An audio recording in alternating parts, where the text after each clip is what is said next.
Si quelqu'un vient à moi sans me préférer à son père, à sa mère, à sa femme, à ses enfants, et même à sa propre vie, il ne peut pas être mon disciple.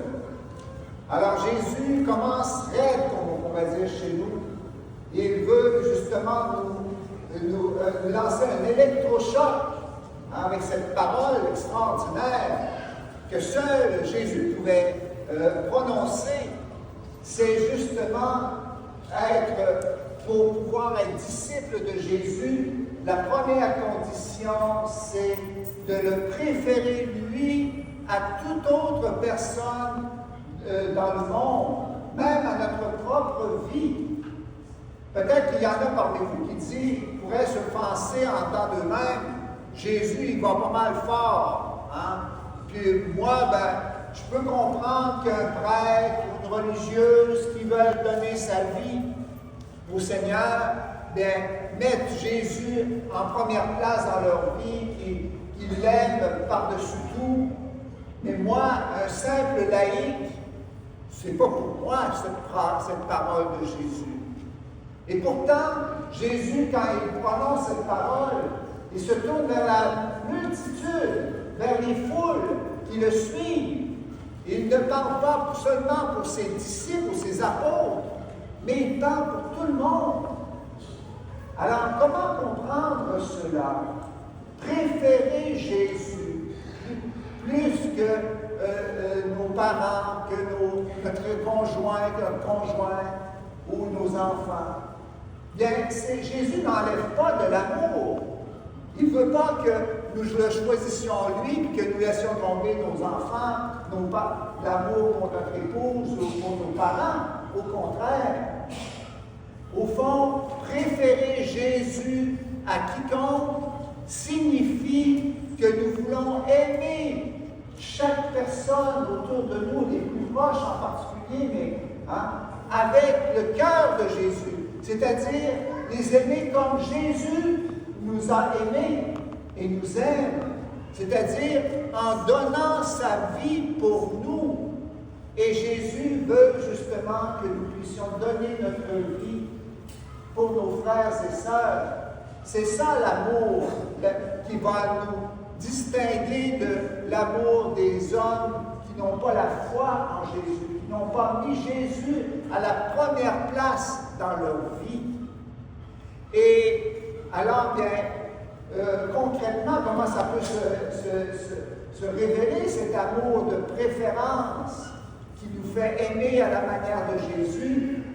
Bien, par exemple, votre conjoint a des mauvaises habitudes, où il manque d'amour régulièrement, toujours les mêmes affaires. Alors, préférer Jésus, l'aimer en Jésus, votre conjoint, bien, ça va être de lui pardonner ses fautes. Comme Jésus nous pardonne nos fautes. C'est ça, préférer Jésus dans ce cas-là. Pour un autre exemple, préférer Jésus plutôt que vos parents âgés, eh bien, ça veut vous leur dire, par exemple, un beau dimanche après-midi, comme aujourd'hui, on devrait l'avoir, beau temps, on pourrait aller se divertir, se reposer dans la nature. Et puis là, si je préfère Jésus à mes parents, ça veut dire que je choisis de renoncer à ce divertissement ou à cette rencontre ou à ce temps de repos en nature pour aller voir mes parents qui sont malades ou qui sont âgés, qui ont besoin de mon secours, de ma présence. C'est ça, préférer Jésus dans ce cas-là. Et c'est sûr que ce n'est pas facile de préférer Jésus, parce qu'on est un peu avec des mauvaises habitudes. Notre amour n'est pas pur, n'est pas vraiment toujours disponible pour pouvoir aimer à la manière de Jésus nos frères et nos sœurs. Notre amour est teinté souvent d'égoïsme, d'orgueil, de recherche de nous-mêmes, de jalousie, etc. Alors, vous savez, nous sommes un peu comme des vieux planchers de bois. Hein? Je ne sais pas si vous en avez chez vous. À un moment donné, là, on les a entretenus pourtant, mais on n'a jamais vraiment décapé le plancher. Alors, quand vous dites, là, je veux faire un nettoyage en profondeur pour enlever toute la saleté qui s'est accumulée avec les années, et je vais raboter, je vais sabler mon plancher pour qu'il devienne comme neuf. Eh bien, c'est l'action spirituelle de nous raboter le cœur pour pouvoir faire que nous soyons capables de préférer Jésus, de son amour, pour aimer nos frères et nos sœurs avec son amour qui se donne, qui s'oublie lui-même, qui se sacrifie lui-même pour l'amour des autres. Eh bien, on appelle ça la croix. D'ailleurs, c'est la deuxième condition que Jésus nous donne pour être disciple, ses disciples.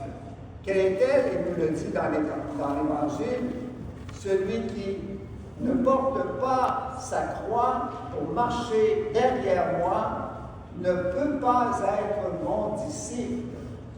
Donc, et cette croix, bien, c'est justement ce instrument de semblage, de décapage qui va faire qu'on va devenir plus libre pour aimer à la manière de Jésus. Vous savez, la croix, nous en avons tous une, qui que nous soyons. Comment on peut l'appeler, par exemple, notre croix comme notre devoir d'État.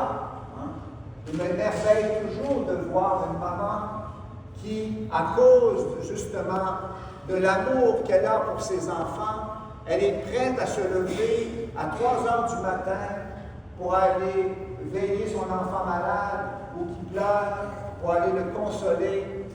Ça, c'est de l'amour à la manière de Jésus. Et c'est la croix qui va faire en sorte qu'il va le révéler. La croix, bien, c'est peut-être une maladie que j'ai et qui me fait souffrir. Et puis, ça peut être aussi un handicap.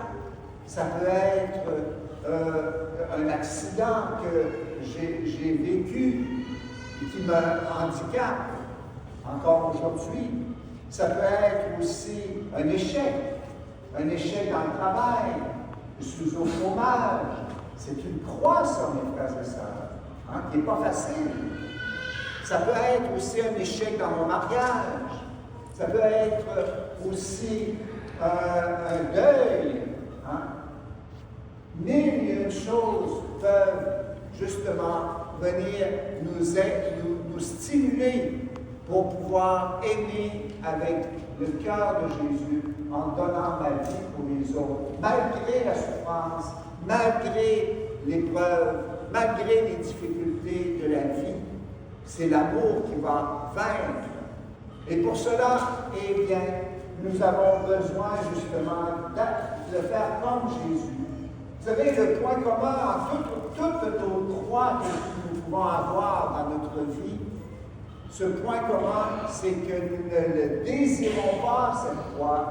Nous ne voulons pas, on pourrait dire, ces souffrances, ces difficultés, ces épreuves que nous pouvons vivre. Alors, Jésus lui-même n'a pas choisi sa croix, vous savez. Elle lui a été imposée. Il a même eu la tentation de la refouler, de la repousser, cette croix. Éloigne de moi, Seigneur, cette coupe, cette croix. Mais non pas ma volonté, mais ta volonté soit faite, Seigneur. Eh bien, c'est à travers justement l'acceptation de sa croix avec amour que Jésus nous a sauvés. Et c'est de la même manière que nous allons nous sauver, que nous allons coopérer au salut de nos frères et de nos sœurs en acceptant notre croix, par amour de Dieu, par amour de nos frères et de nos sœurs. Et c'est cette grâce que nous demandons aujourd'hui pour que nous puissions vraiment, à la suite de Jésus, qui a donné sa vie pour nous, eh bien, être capables, nous aussi, de coopérer au salut du monde par l'offrande de notre vie, l'offrande de nos souffrances pour le salut, notre propre salut, mais aussi le salut de nos frères et sœurs. Amen.